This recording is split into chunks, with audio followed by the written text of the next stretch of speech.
Hello and welcome in, everyone. My name's Aaron Lindy, or Torbin Online. I'm the director of community here at TGS, and today joining me is Cody Schwab, professional Smash Bros. Player and fantastic, wonderful person who's actually here to, be part of this interview today.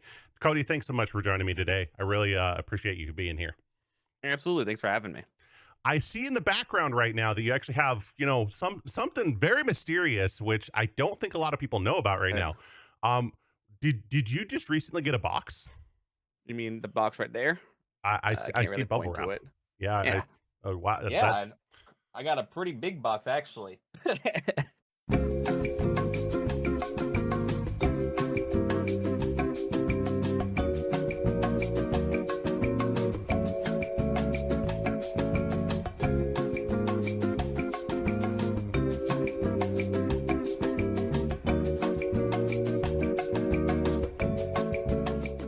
that is a lot of candy. Please don't ingest it all at once. But Do it my best. It's pretty good.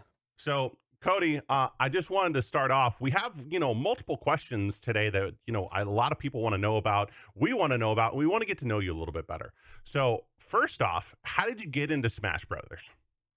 I played when I was super, super young. So casually, I think my parents just bought it for me probably. When they came out a long time ago. Played mostly Melee as a kid, which still play to this day, apparently. Competitively, I got into it because I'm hyper competitive, and I was always better at Melee, and my cousin was always better at Brawl. And then when he played a certain mod that we will not speak about because Nintendo doesn't like it very much, he started getting better at Melee as a result and kicked my butt, and I got really, really mad at him for it. So I made it a point to not lose to him anymore. What's your best and favorite event so far that you've competed in where you've done some crazy mechanic or something that your competitor wasn't expecting? I gotta say it's Battle BC5.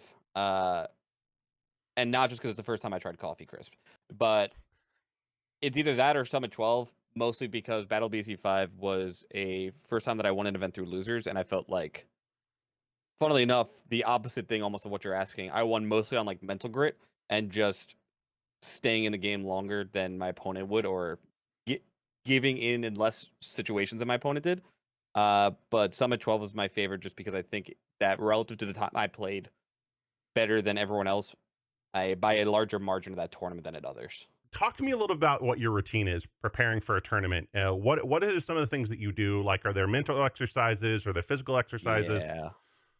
While I do play a lot leading up to tournaments, the biggest thing that I like to do to separate it is the mental preparation of going into a tournament, envisioning what happens if I win, if I lose, and making peace with all those outcomes so that the anxiety levels I have going to a tournament are lower than I would say a good amount of other people because I've already accepted most outcomes. And at that point, it's just play the absolute best that I can.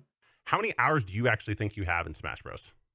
I had about 400 gigabytes of games saved on my computer that I've played just from my house, not even accounting for tournaments or anywhere else. Wow. So that alone is an extraordinary amount of game time. I think I had 10,000 games with just Zane, who's another competitor. So you figure 3 minutes a game, 2 minutes a game with just one person. You have 10,000 of them. That adds up pretty quickly, and that's just in my house.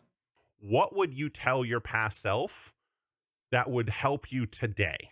The problem is a lot of things that I would tell myself would probably help for like one or two tournaments, but most of the other competitors are also really, really good at the top level, and so they would catch on to it pretty quickly. So I would say I'd have to give myself a perspective shift and try to focus on other things instead.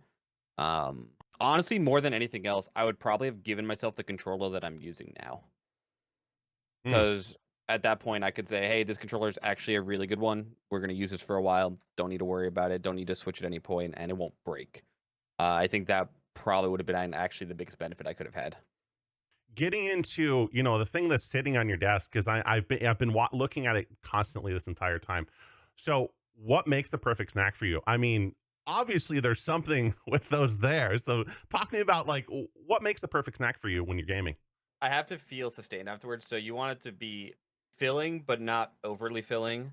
And the reason for that is if it's too filling, you're going to feel pretty sluggish afterwards, which is really bad for competition and just general practice. So I want the ability to stay focused. So, on that same note, what type of candies do you like the most? Um, this goes back to middle school when we did swim meets, but I would say probably chocolate because it's gives you a tiny bit of energy boost, and obviously chocolate tastes really good. It's sweet, so it allows you to perform really well and stay sharp for a little bit of time after you have it. And as long as it's not super filling, like we already talked about, you'll usually be fine afterwards. And I can probably guess, but what's your go-to snack? I will say that if I'm gonna have a candy while I'm playing, it's probably gonna be coffee crisp. Like I said, it's sweet. It's not overly sweet, and it doesn't have an insanely filling center, which is very nice because those types of candies usually slow you down immensely. So it sounds like it doesn't weigh you down, but actually helps you and doesn't like fully fill you up, but really helps you keep going with that energy. Yeah, pretty much. Especially as far as candy goes, it's you're not gonna find a better one, at least that I've tried. Not for that. Awesome.